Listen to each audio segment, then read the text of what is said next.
Hum, baby. Enjoy this great game.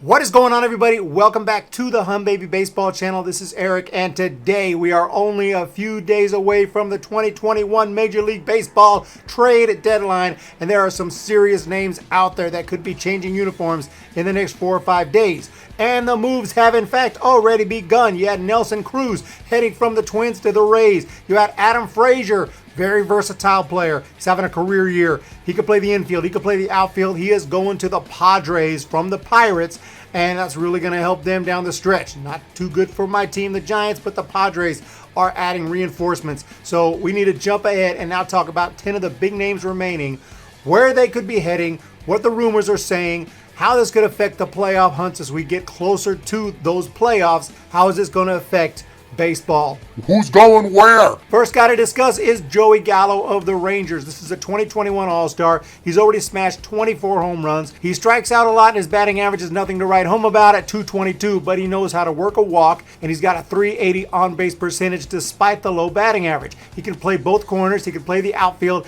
He is a fit for a variety of teams, and he would be more than a rental because his contract runs through this season and next. A lot of people have asked me, what about the Giants? Giants. That'd be a good fit, right? He's got a great walk rate. He's got power. He's got defense. He won a Gold Glove last year. And he would be a very nice addition. But with that extra year in the contract, I don't think he'll be coming cheap at all. I think he's going to require too much. Now, the Yankees are also in rumors, and they could pick him up. They could pick him up just so the Red Sox don't. And they have all their injuries that they always have, so they might need him as well. And I've heard other rumors involving the Brewers and the White Sox. Ultimately, I'm going to guess he might actually stay put. So I'm going to guess either he does that and stays put in Texas, and the Rangers, keep him for next year where they could trade him. If he does get moved, I'm going to say it is the Boston Red Sox. This is bullshit! Another big name who's been in trade rumors is Kendall Graveman of the Mariners, but the Mariners are actually kind of hot right now, and they're only a game and a half out of the wild card. So I don't really see them making a move. I don't think they're going to be sellers. But if they are, Kendall Graveman has been having a career year. He's on just a one-year deal for $1.25 million. Incentives that could max it out at $3.75 million, and that's it. So just a perfect type of rental type pitcher with a .84 ERA this season, 32 strikeouts in 32 innings. His velocity is up. His sinker is deadly. Kendall Graveman could be a big piece for a bullpen come playoff time. And I've heard rumors involving heavily the Reds, who could still be buyers, even though they're 6.5 games out in the Central, 5.5 games out of the wild card. Dodgers and Blue Jays also very interested. Seem like a little more likely fits. But based on the season, like I said, the season that the Mariners are having, with still having some playoff hope, I'm going to guess he stays put in Seattle. But going back to the Rangers, we have Ian Kennedy, and I think that speaking of the Jays and the Dodgers, they have a much better chance to land Ian Kennedy as opposed to Graveman, because Kennedy is on the Rangers, who are not going to be in the playoff hunt at all. So you have Kennedy, who signed a minor league deal entering the season. Now he has 15 saves, 9.5 strikeout per 9 ratio, 2.59 ERA, and he's on a salary of $2.15 million, making him affordable and an ideal rental. So you have the Dodgers bullpen. Hasn't been that bad this year, but they've had some injury issues, and they've had some worrisome performances, shall we say, from Kenley Jansen recently. They might think about getting a reliever. I think they will end up getting a reliever. The Giants have also had some problems holding games, but they have a bullpen that overall has been damn stellar. Despite that, you have guys like Jay Jackson now and Harlan Garcia. So therefore, I think predicting that he does end up going, unfortunately, to the Los Angeles Dodgers. No, God! However, the Giants could use another starter, and that's where someone like Kyle Gibson comes into play. He had a terrible first start of the year, and then he was awesome, and he made the All-Star team. Since the All-Star break, he's struggled. Has to be admitted. He has had some problems, but still, he's a very, solid veteran pitcher. He knows how to pitch. He's got a 6-3 record, 2.87 ERA on the season, and he was on the All-Star team. He's not a strikeout pitcher. He shouldn't be expected to be an ace all of a sudden for anybody, but for a team like the Giants, who have a solid rotation, but we don't have a ton of depth behind it. We have guys who have been injured, who are just coming off Tommy John, and guys in AAA who wouldn't really trust to take the ball, in a big playoff game. So I think Kyle Gibson would be ideal, and you could always move him to the bullpen as a long reliever if needed. You have the Red Sox and Yankees also rumored to be heavily interested, and there's another team that I think has a very good chance to land him, and that's the St. Louis Cardinals.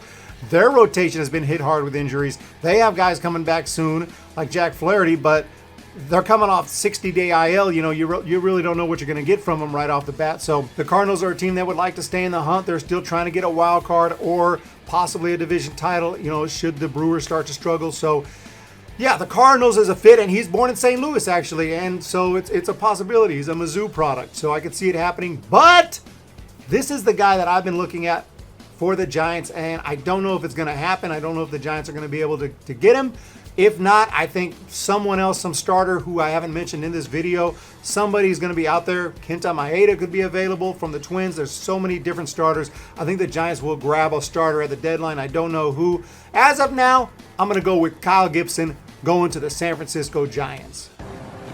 Are you stupid or something? Next up, we have a relief pitcher, Richard Rodriguez. He's under contract all the way through 2023. He's not exactly a flamethrower. He doesn't hit, 98, 99. He hits, 92, 93, but he hits his spots.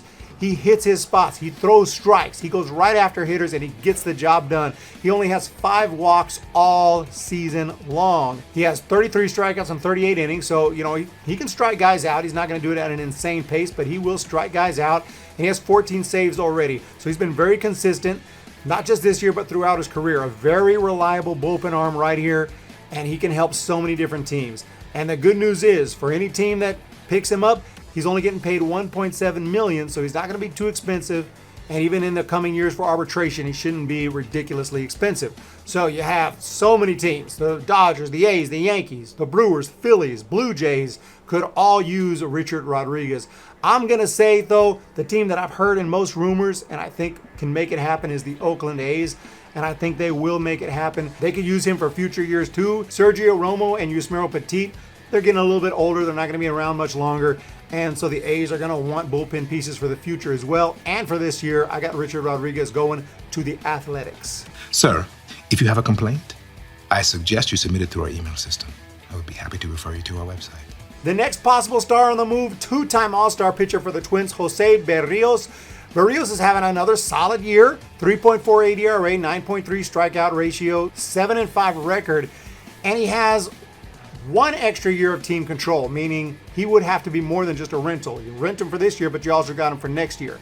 So I think the Blue Jays would be a nice fit. They have a rotation with a bunch of lefties. They could use a good right-handed starter like Berrios. And they would also love to have him in 2022 as that young core starts to get better on that team. So that would be a possibility. Now, the Giants, I've been thinking that the Giants need to call the Twins, but as I think about it, I don't even know if the Twins would answer the phone, as Farhan Zaidi has already taken a bunch of good players from the Twins and sent players over there that ended up being not worth a crap. So, most recently, Lamont Wade Jr. for Sean Anderson, who got released. I think he's with the Orioles last I checked. So I don't know if the Twins are eager to do any deals with the Giants. So I don't see them getting Berrios, and for that matter, maybe not Maeda. But 2 teams that have been heavily rumored to be interested in Berrios are rivals of the Giants, the Padres and the Dodgers. And both teams even have an injured starter who they could throw in that can make that trade happen. Now, the LA has Dustin May, who, the Twins would love to have for the future. The Padres have Adrian Morejon. So I could see either team pulling it off. I'm going to say the Padres, who are going to be just extremely aggressive in trade deals, trying to get better. I'm going to say the Padres pull it off and land Jose Berrios. Next up, we got Craig Kimbrel, and he's having a big resurgence this year, and he is awesome. After 2 terrible seasons, his ERA this year is .5. His strikeout ratio is through the roof. He made his 8th All-Star team, and he also can be had for not just this year, but next year, but it's actually a club option, making it even better and more flexible. It's a club option for $18 million with a $1 million buyout. So nearly every team competing right now would love to have Kimbrel. The National League East has been heavily connected to him in the rumor mill. The Phillies, they would love to have him. And Dave Dombrowski has even traded for him before, back when he was with the Red Sox and acquired Kimbrel in 2015. The Phillies would finally get that lockdown closer that they need. And not just for this year, but also next year. And that'd be huge for the Phillies. The New York Mets have shown a lot of interest, and their bullpen has been good for the most part, but scary. You had Edwin Diaz blow about 3 saves in a row last month. So yeah, I don't know if the Mets, can completely trust Diaz or want to trust Diaz going forward. So that seems like a very good fit. As for the Giants, if you're wondering, I mean, I could see them financially affording Craig Kimbrel without having to trade away, any of their big time prospects like Ramos or Bart or Luciano. Because, we'd love to move McGee and Rogers to the 7th and 8th and have Kimbrel as the 9th inning guy. I'm not going to predict it. I'm going to say he goes to the Philadelphia Phillies in a bit of a surprise move. I know I'm crazy, but I have the Mets getting someone else. Just wait on that. I don't think the Mets can get both him and another big superstar, but we'll see. But I got him going to the Phillies. Don't you know me? Don't you know that that's an impossibility, that could never happen? That I'd use all my power to keep something like that from happening? But sticking with the Cubs, you have Kris Bryant. And Kris Bryant is a superstar, okay? He is on the trade block possibly. He will be a free agent at the end of the year. He can play the outfield. He can play the infield. He's great defense, former MVP, and he's having a good season. He made the All-Star team. He's hitting .266 with 17 home runs. So the Giants, I'm a Giants fan, so most of my subscribers ask me, Giants, Kris Bryant. Giants, Kris Bryant. I don't think it's going to happen. The Giants, they would have to make a few more. First of all, they'd have to make room for him, so they might have to make a few more trades and transactions. They could do it. They could get creative. Remember, we got Longoria coming back, La Stella coming back. It would probably have to involve a Joey Bart or a Marco Luciano, top prospects. So I just don't think it's going to happen. I've also heard a lot of White Sox fans predicting he's coming to the White Sox. He's coming to the South Side. I don't see it happening. I don't see the Cubs trading away a guy like Bryant to their crosstown rivals. I know they have made trades with the White Sox before, but Kris Bryant, I don't think so. I've heard the Brewers talked about. I just don't picture Kris Bryant in a Brewers uniform, but I guess it could happen. But the New York Mets are also heavily interested. I could see a big mega deal with Bryant heading to the Mets. The Mets' new front office are dedicated. They want to win it all this year.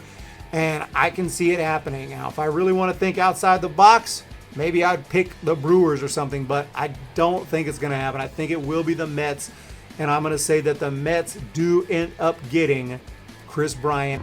Every word of what you just said was wrong. But moving on to the next guy, and it's Trevor Story. He is going to be a free agent at the end of the year and has already expressed that I'm out. He is heading out of Colorado.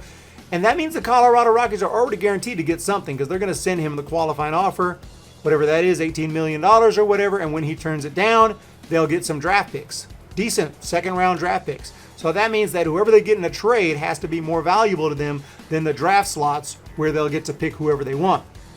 So Story is having a good year. His batting average is a little down, but otherwise we know about Trevor Story. He's one of the best players in the game. The White Sox have reportedly checked in on Story. And remember, the Sox need help.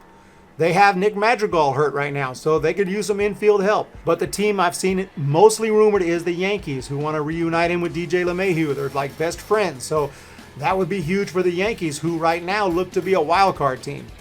Meaning they could lose one game and go home, which would suck. But that's the reality these days with the wild card. I'm going to say he either stays put with the Rockies and they give him that qualifying offer, or if he is traded, I'm going to go outside the box. I'm going to say it will be the Chicago White Sox picking up Trevor Story. He becomes a White Sox if he gets traded. That's not true! Bringing us to the big name in the video, the last name on the trade block, it is Max freaking Scherzer. Now, his case is a little more complicated than most because he has a no-trade clause, and even if he waives it, he may want a big extension as part of the deal. That's what I've heard. The bottom line is he's going to have some say in where he goes. He's going to say, no, if I don't want to go there, he's just going to say, no, he can wait. He can veto it. Now, this is a 3-time Cy Young Award winner, 8-time All-Star. He's got a 2.83 ERA. He's got an amazing strikeout ratio, and he doesn't walk anybody. He is awesome, simply put. The Mets, even the Mariners have been rumored. I don't see it happening. The Giants, I've heard it's not going to happen. They'd have to give up too much. And that big extension, it's not going to happen. The Red Sox could definitely use him. I think it's more likely than the Giants, but I still don't think they would do it. The Yankees, even as a wild card team, might be the most likely destination. They have Garrett Cole. Imagine that 1-2 punch of Cole Scherzer. It is the Yankees. They're not worried about wild card. If they're in the playoffs, they're going to try to do what they can to win it all. Yankees want that ring. They haven't had one for a while, and I would not be shocked if it is the Yankees. And if I had to predict, I would say it is the Yankees if he does get moved. However, my ultimate prediction, I think they're not able to pull off a deal. I think he blocks whatever deals he doesn't like, and I think it's just too much. I don't think it gets done ultimately, and I'm going to say he stays in Washington. But if he does get moved, I'm going to say it's the New York Yankees. So there you have it for the top 10 guys, or 10 of the top guys, not necessarily the top 10, because there's some other guys really good who are out there available, but those are just 10 big names available right now. And, you know, the Giants, if you're wondering, like I said, I think they will get a pitcher. I don't know if it'll be Gibson, but a pitcher who's very good, decent, who you don't mind being a 4 or 5 guy in the rotation. I don't think they're going to make a big splash. So we'll see what happens, though. At the trade deadline, it's going to be really interesting. Throwing out some possibilities here. I'm going to get cussed out in the comment section because, you know, that's what happens when you make videos on YouTube, but it's okay. We can discuss it. I'm sure I'll be wrong on most of these guys, but there are rumors flying. The Blue Jays are going to get some of your Blue Jays fan cussing me out. Blue Jays are going to land somebody. I don't know who. So we'll see, but you know, these moves are going to happen. There's a lot of really good players I didn't mention in this video. Remember that before cussing me out. You guys have a fantastic day. Make sure to hit that subscribe button, hit that thumbs up button for more videos about baseball, MLB. I cannot wait to talk more baseball next time. And hit me up for the post-game shows. Also have a Twitch account. Go to twitch.tv/HummBabyBaseball. Follow me over there for live streams and extra live streams that I don't do here as well. So please follow me over there. You guys have a great day. We'll talk to you next time. See ya! When the Giants come to town, it's 5